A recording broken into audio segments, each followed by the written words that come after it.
My name is Ryan Davis, and I will be presenting on mandatory overtime in nursing.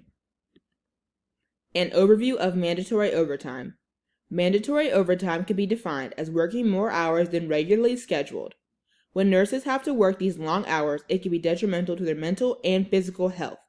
An example of a detriment to a nurse's physical health is a needle stick poke injury. This injury can cause a nurse to contract a deadly disease like HIV/AIDS. These long hours can also cause a nurse to have a lack of alertness. Lack of alertness can lead to errors in patient care and could seriously harm a patient's life. As seen in the picture on the bottom left, when a nurse works 12.5 plus hour shifts, the risk of medical errors increases 300%. In the year 2000, the American Nurses Association recommended a study on the effects of mandatory overtime on registered nurses and their patients. This study shows how federal legislation tried to be passed to regulate mandatory overtime. Most federal legislation that was trying to be passed didn't go through. As seen in the quote, joined a succession of other nurse-friendly bills addressing the current staffing crisis and emerging nursing shortage. This quote shows that when these laws aren't being passed, it does not solve the problem of mandatory overtime. As seen in the map on the left side, you can see the states that have pending legislation in the green, the states that have enacted legislation in the blue, and in the stripes, pending legislation with current legislation in place. Solutions tried. One solution tried has been voluntary overtime. Voluntary overtime can allow nurses a choice for overtime. It can also give nurses more money and more job experience. Shown in the graph below, you can see the difference between mandatory overtime and voluntary overtime, and the hours of weekly overtime and how they differ. The problem with voluntary overtime is that people don't want to sign up for overtime. After being at the hospital for more than 12 hours every day, nurses don't want to sign up for more hours. Also, there are government limits set for voluntary overtime and how much a nurse can work extra. If there are limits, then not enough people can sign up, still creating the problem of mandatory overtime. Another solution tried is improving working conditions. Improving working conditions can make people want to volunteer for overtime and can help nurses enjoy working. The problem with this solution is that improving working conditions costs money. There are so many hospital budget cuts that hospitals do not have the money to make the workplace better. This also generates larger costs than savings. My proposition is that hospitals should rework their budget cuts and thoughtfully schedule their nurses. In the graph on the left side, it shows 6 brilliant ways hospitals can cut spending and improve quality. Components of the proposition. The first step would be gathering support for the cause of mandatory overtime. Gathering support could be from posting on social media or even from having people just educate on the topic. Many people don't know what mandatory overtime in nursing is and the harm it can do to nurses and patients. Step 2. Propose ideas to local and federal legislation. Drumming up support for the cause could make local and federal legislation more likely to take it seriously.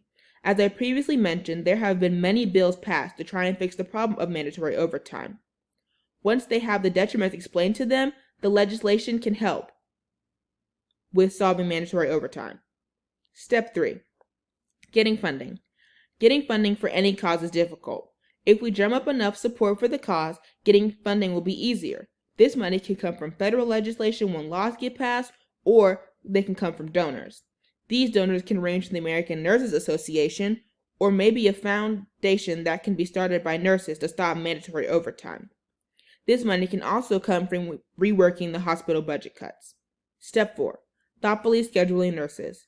Thoughtfully scheduling nurses will prevent mandatory overtime. If each nurse at a hospital or facility was scheduled at a certain time on a certain day, this could stop mandatory overtime. If facilities stop overworking nurses on one day and spread out the nurses, making sure there is enough for each day, then mandatory overtime wouldn't be necessary. Why is this a good solution? This is a good solution because it could completely rid mandatory overtime. It would also save hospitals a lot of money. This money saved could go towards new equipment and giving nurses a better salary. Getting rid of mandatory overtime could also cause nurses to enjoy working more. This increases quality of care for patients. Feasibility. We would first have to acquire donors. Acquiring donors can be difficult, but educating on the cause would make this process easier and will cause more people to donate. In the figure below, the American Nurses Association is an example I previously gave of an example donor who could help with getting federal legislation passed, beginning in a smaller area. As you can see on the map in the top right corner, these are the places in the United States that have laws preventing mandatory overtime in the red. Looking at the states in the gray, we could start at one of those regions and enact this proposal and thoughtfully scheduling nurses and reworking hospital budget cuts. Visits at hospitals where the plan has been implemented. Going to the places where the proposal has been enacted can give us a feel of how the plan is working. We can see what changes need to be made and how we can fix problems if they occur.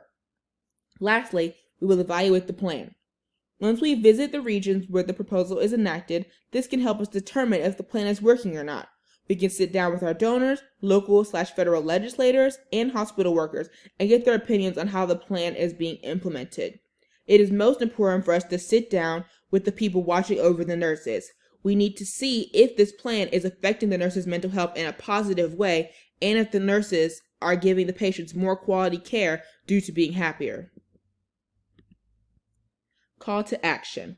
Nurses are some of the world's biggest superheroes, and the problem of mandatory overtime needs to be solved so we can save their mental health. We also need to stop this so we can save patient lives and improve quality care of hospitals. These are my references, and thank you.